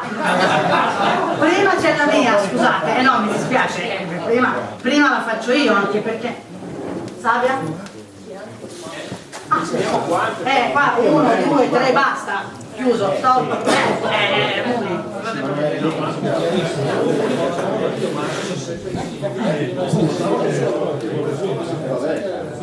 Intanto allora, per non perdere tempo, io faccio la domanda che poi era la domanda, una delle domande che erano già, che mi sembrava bellina, e si intitola Organizzazione della campagna elettorale. Chi chiede, che non ero io, dice: sappiamo che dovrà essere concordata con tutto il gruppo, ma voi personalmente come vorreste condurre la campagna elettorale, ipotizzando di avere carta bianca? Cosa vi piacerebbe fare? Quali cose invece credete non andrebbe mai fatto in nome del movimento all'interno di una campagna elettorale? Vai, cominciamo, facciamo così e si vai. Io ho un tempo preciso. Un minuto. Campagna elettorale in un minuto. Allora, praticamente diciamo che secondo me il Movimento 5 Stelle deve differenziarsi dagli altri partiti in modo totale, anche nelle campagne elettorali soprattutto. Io per esempio non punterei su campagne personalistiche sulla figura del governatore. Il governatore ovviamente sarà sotto i riflettori, ma io darei molto spazio ai consiglieri, anche perché il nostro scopo è quello di portare i consiglieri dentro. Come diceva giustamente Saverio, e invece il contrario di quello che diceva Vitto, è difficile che uno di noi diventi consigliere, per cui è importante dare visibilità piuttosto ai consiglieri. Questo non vuol dire che il candidato governatore deve essere lì, dà visibilità ed è un punto di richiamo. Seconda cosa, noi dobbiamo andare dalle persone, dalle associazioni, non a dire noi facciamo questo, aiutateci, ma a chiedere di aiutarci a fare il programma, perché il nostro programma è liquido, deve essere sempre sviluppato. Noi non imponiamo niente, noi chiediamo a tutte le categorie cittadini di partecipare al nostro programma, perché questa è un'altra cosa. E altra cosa che farei, un mese prima, Stop. Nessuno mai saprà cosa farò un mese prima.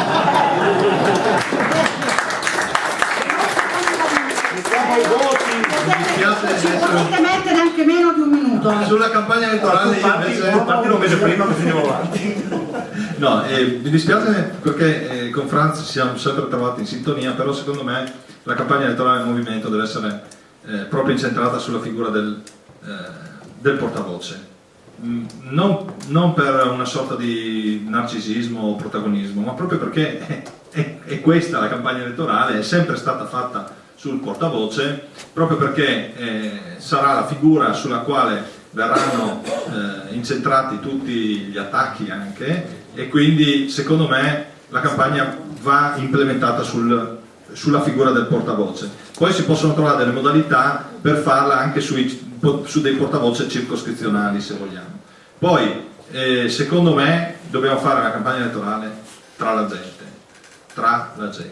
Ogni candidato consigliere dovrebbe organizzare degli incontri e portare con sé il candidato presidente e insieme far capire alle persone che siamo un gruppo, non solo il candidato consigliere ma il candidato presidente, ma anche gli altri della lista. Io credo che il candidato presidente sia veramente una persona che, diciamo, ha l'obbligo, oltre che il piacere, di parlare con tutti gli iscritti al meetup prima di tutto, capire i problemi della società, portarli naturalmente nelle associazioni. Per esempio faccio parte di 40 associazioni e, diciamo, deve essere vicino veramente alla gente. Qualcuno l'ha detto prima di me, però dobbiamo capire i problemi. Infatti a Pordenone abbiamo fatto una cosa molto importante, quella di avvicinare le persone e di dire: che cosa vorresti tu dalla regione, cosa dovremmo fare noi altri per te. Ecco, questo è il punto. Quindi quando noi, diciamo, avremo raccolto tutte le osservazioni delle persone, dobbiamo realizzare queste cose. La campagna elettorale naturalmente va fatta in maniera completa, con la disponibilità massima del candidato governatore di 25 ore al giorno, per poter stare vicini alla gente, ai loro problemi ed essere soprattutto credibili Quando noi diciamo una cosa non possiamo...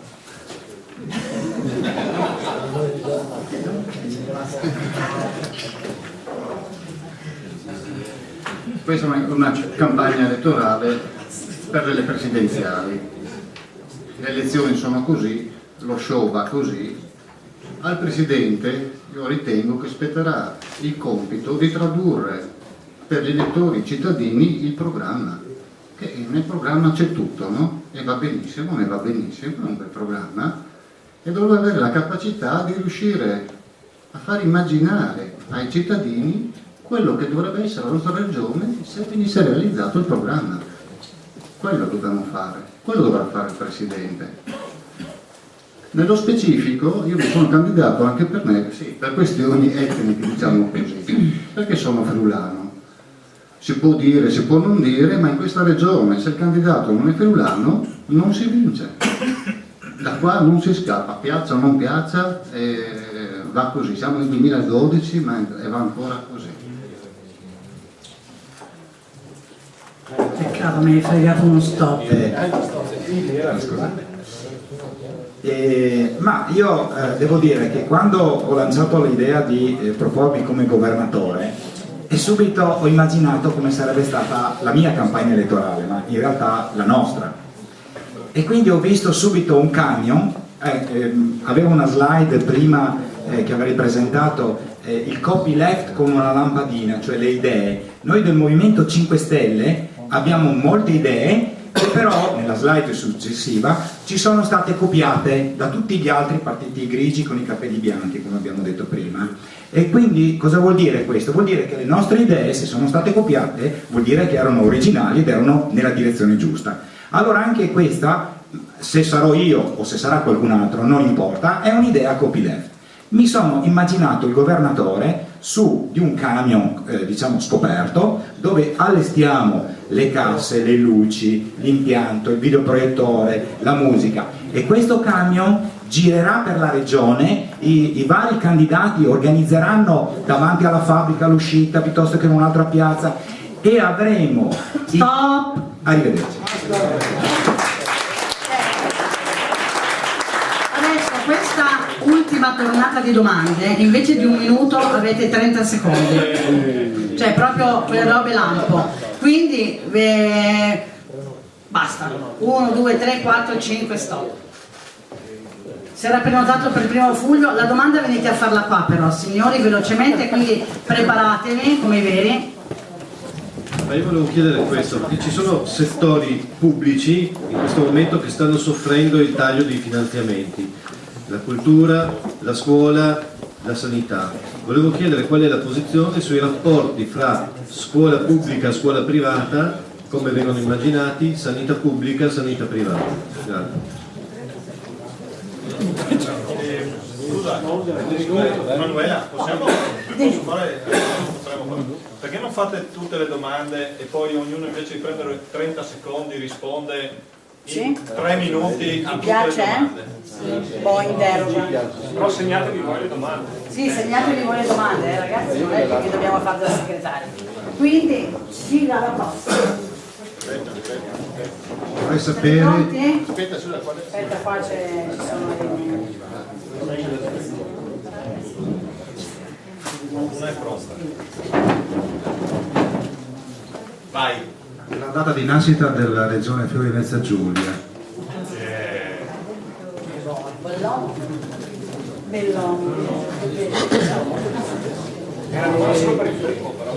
Siccome questo paese va cambiato dalla base, dalla radice, io credo che la base e la radice di questo paese sta nella scuola. Quindi voglio sapere da voi qual è la cosa che può fare la regione, la cosa più importante che può fare la regione per cambiare questa scuola, per migliorarla. Visto che il candidato presidente sarà quello che si dovrà interfacciare con i giornalisti, volevo sapere se i giornalisti pongono delle domande che diciamo, riguardano argomenti che non sono ancora stati sviscerati dall'Assemblea, come rispondereste a queste domande? Io vorrei una risposta in non più di 20 secondi sulla definizione di democrazia. Ultima. Se avete pensato a quanto potete essere corruttibili?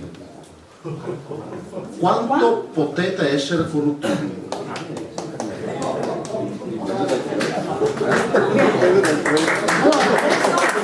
Seguiamo lo stesso principio di si inizia la votazione. Iniziamo dal punto di Sembra una risposta unica. Sì, ho capito, ma vabbè, chi comincia per primo? Scusa il tempo, quante domande erano? Ragazzi, erano tante domande, ma le dobbiamo sintetizzare. 2 sono proprio, 2 minuti.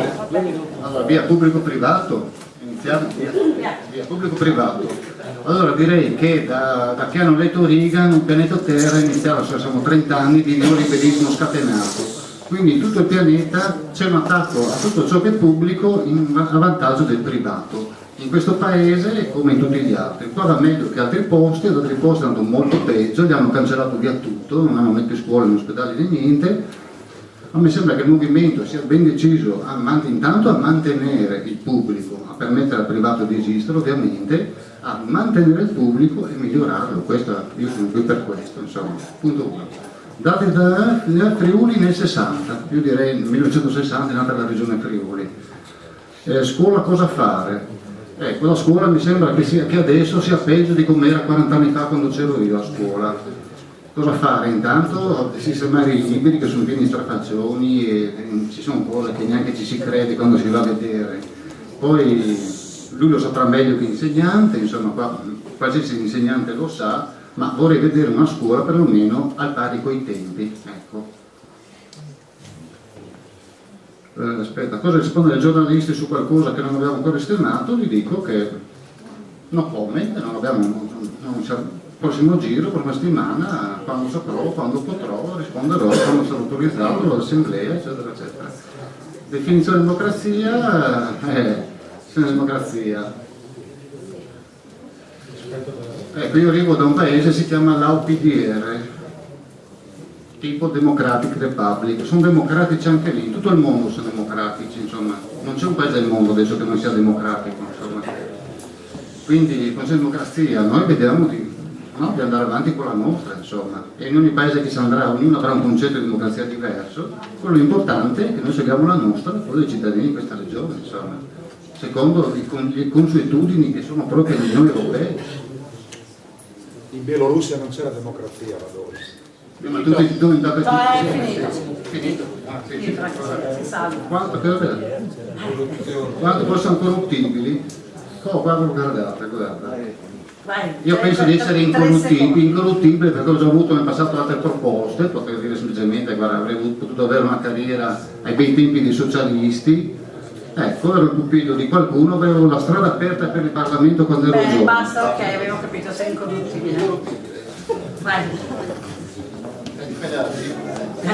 Allora non sei incorruttibile. Allora, sanità pubblica sicuramente. In questo momento c'è un problema però, la sanità privata molto spesso è concorrenziale alla sanità pubblica. Vi faccio un esempio.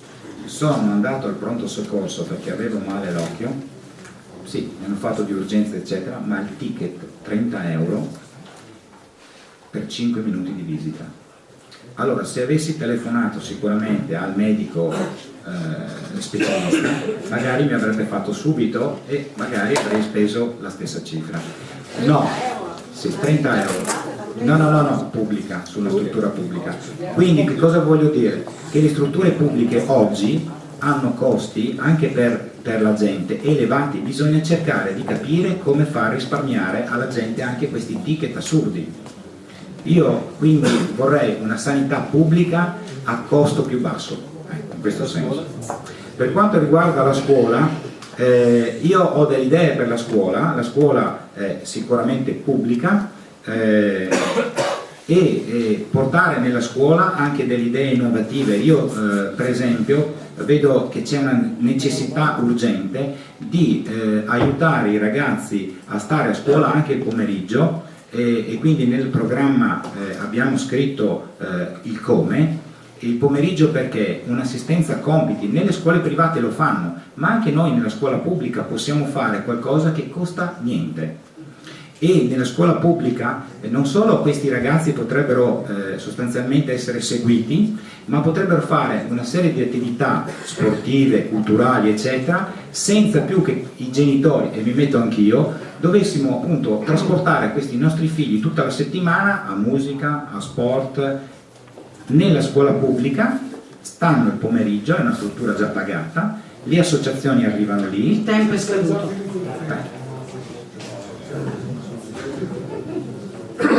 Vorrei cominciare dalla fine. Incorruttibile. Sì, credo di essere incorruttibile. Non ho assolutamente perdono per coloro i quali, diciamo, sono corruttibili. Definizione di democrazia. Beh, democrazia vuol dire governo del popolo. Due parole, diciamo, poi che il popolo abbia ragione o non abbia ragione è un altro discorso. Nascita della regione 1964, con lo statuto, diciamo, della regione Friuli Venezia Giulia. Giornalisti, se non si sanno rispondere, diciamo, alle domande, beh, non bisogna mica sapere tutto, si può imparare però, siamo nella condizione di poter imparare. Quindi quando noi non fossimo in grado di rispondere immediatamente in maniera corretta e profonda a una domanda, diciamo, guarda, mi devo assolutamente informare su questa cosa e poi te lo dico. Nessuna vergogna il fatto di non sapere, vergogna è non interessarsi, questa è la cosa più importante. Dunque, scuola, beh, è determinante, diciamo, che ci sia un rapporto vicino fra la scuola, pensiamo all'università e l'industria. Assolutamente, noi dobbiamo integrare la scuola con l'università. Ricordo a me stesso che molte società in Italia aiutano l'università, diciamo, e quindi pretendono dall'università una preparazione assolutamente importante, perché poi i tecnici, laureati, gli ingegneri, eccetera, andranno sicuramente ad integrare quella forza lavoro, molto spesso come dirigenti, diciamo, nei confronti di quelle società. Quindi integrazione assoluta. Sanità. Beh, la sanità, scuola pubblica. Beh, la sanità non si tocca da un punto di vista di diminuire diciamo, gli aiuti che vengono fatti e le spese che vengono fatte per la sanità. Assolutamente. Tempo scaduto. Però è una bel finale, assolutamente mi è piaciuto. Allora, per quanto riguarda la sanità sicuramente pubblica, insomma ne abbiamo parlato nelle commissioni, ne abbiamo parlato nei gruppi di lavoro e quindi non ci sono dubbi su questo. Io credo che noi dovremmo essere in controtendenza, invece di togliere risorse dovremmo investire molto di più sul welfare. Consideriamo che anche non solo per quello che riguarda la sanità in specifico, il privato dovrebbe intervenire su quello che è non strategico, su tutto quello che è strategico per la regione dovrebbe addirittura ripubblicizzare molte cose. D'altronde abbiamo fatto un referendum per l'acqua per un motivo. Per quello che riguarda la scuola, io ho un sogno, direbbe un sogno, ho fatto un sogno.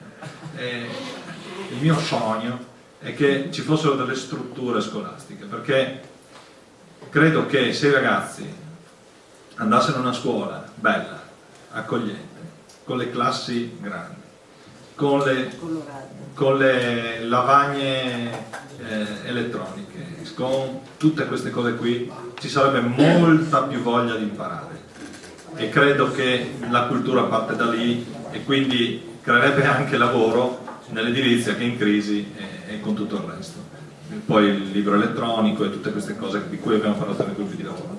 Per quello che riguarda la democrazia, io ricordo che la democrazia è partecipazione e ad essa va aggiunta la consapevolezza. Non vi è assolutamente democrazia dove non c'è conoscenza, e nel movimento credo che sia questo quello che stiamo cercando di attuare. Il movimento fino a un certo momento della sua vita, della sua storia, ha voluto fare sempre molta formazione, facevamo conferenze, incontri, sentivamo il blog. Stop, Big Bang ha detto stop. Ultimo. Allora, per quanto riguarda la sanità e anche la scuola, assolutamente pubblica. Per me su questi due punti il privato non dovrebbe neanche esistere, e se proprio lo facciamo esistere sicuramente senza i contributi pubblici, però comunque no, di base. La nascita l'ha già detta lui, per cui è inutile che la dica io. Il 74? Il 64 cos'era?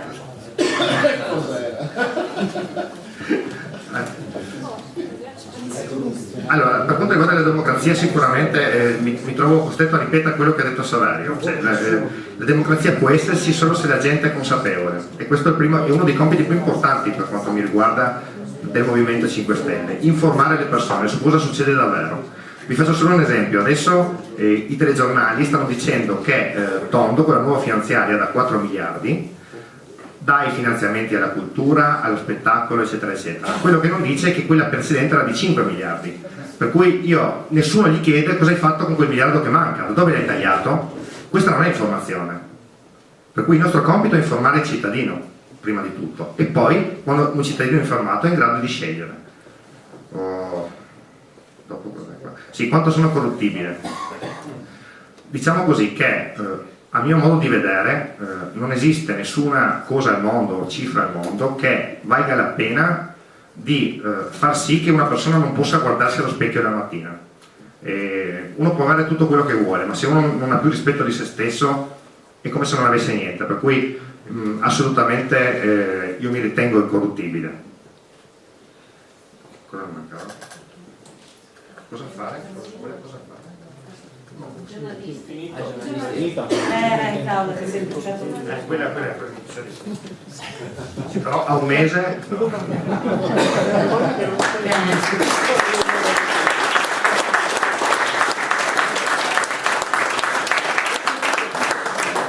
Io vi avviso che sono corruttibile, quindi eventualmente accetto delle offerte. Dunque, adesso, siccome vi vedo un po' provati, i freschi sono i candidati, possiamo passare alla ultima fase della nostra serata, ma vi proporrei di fare 5 minuti di orologio di pausa, anche perché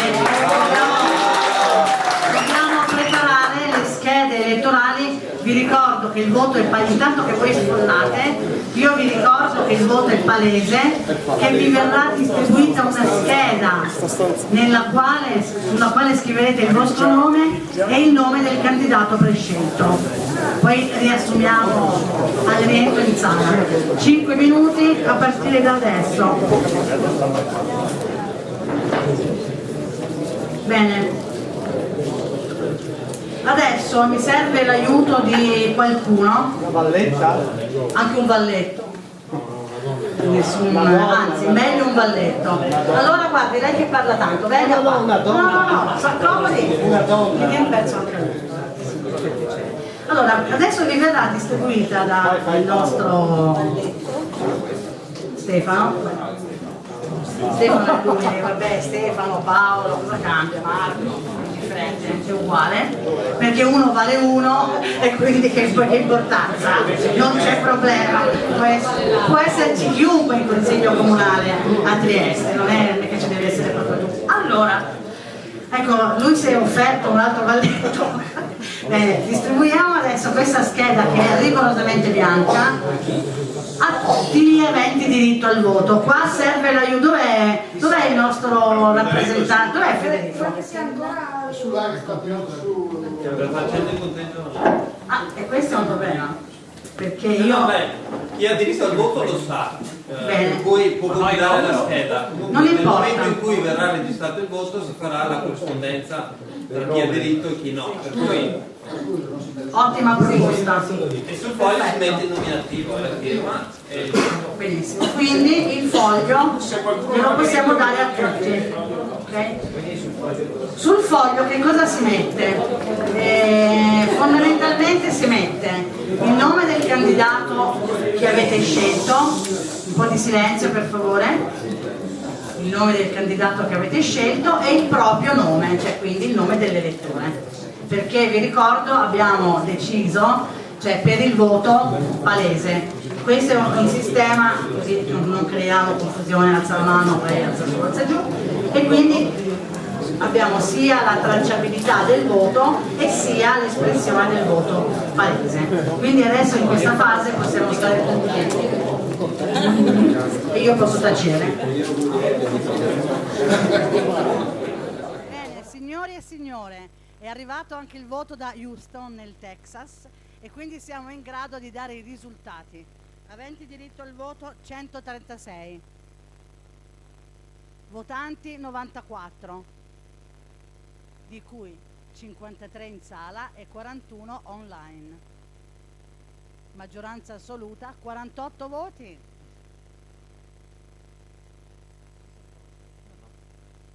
Clout 3,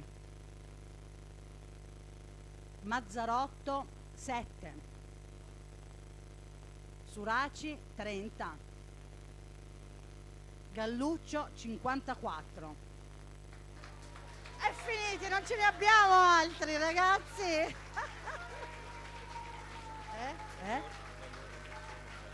Non lo conosciamo.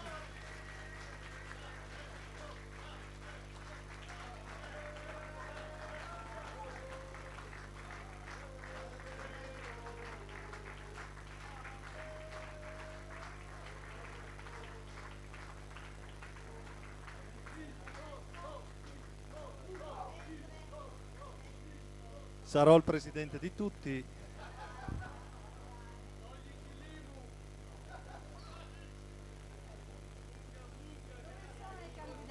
Italiani!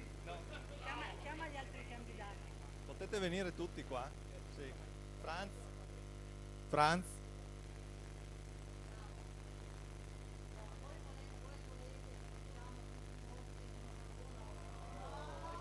Sono a disposizione.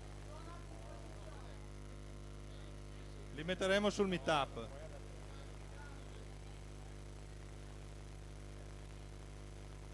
Perché non ne ha presi forse.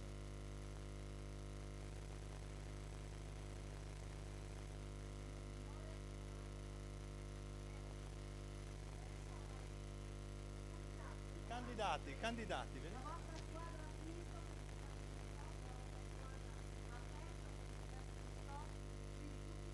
Comunque non è successo niente.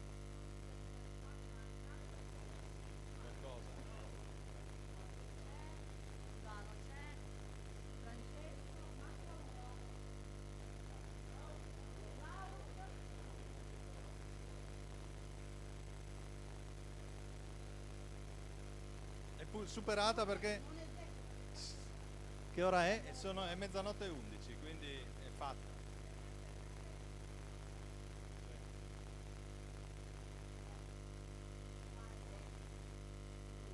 Tutti quanti facciamo una foto di famiglia.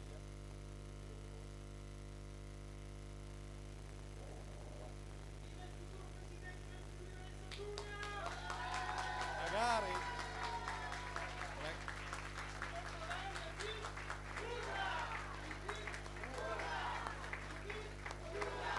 Se volete vedermi piangere, mettetecela tutta.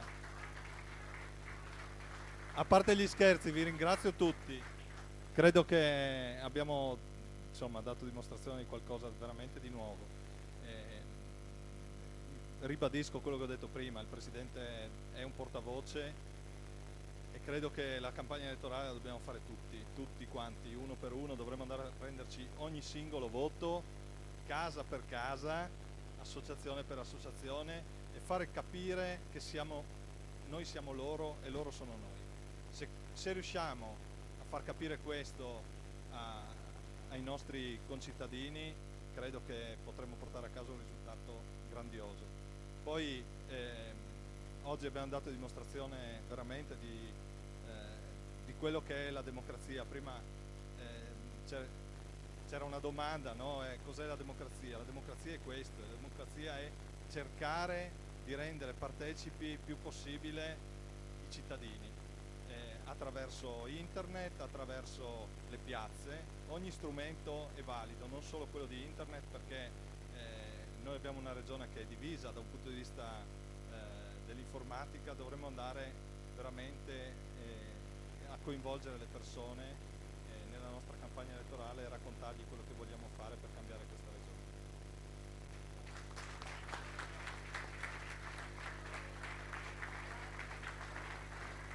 Siccome qua arrivano messaggi subliminali, chissà cosa vuol dire le viole? Ciclamino cos'è?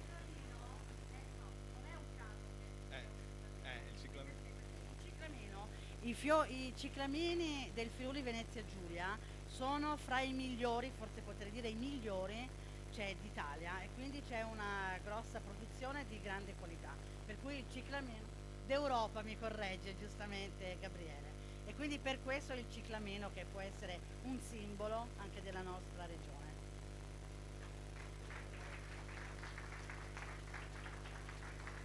Il ciclamino friulano è stato il primo fiore certificato in Europa come IGT. Quindi questi fiori sono certificati, sottoposti e coltivati con gli antagonisti.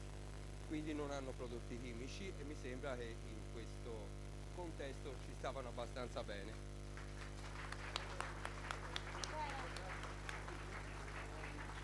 E adesso non so cosa ci è rimasto là fuori, quel che ci è rimasto ce lo mangiamo. Buonasera a tutti, buonanotte, grazie. Ricordatevi, chi non ha messo i soldi per la sala che li metta, mi raccomando, grazie.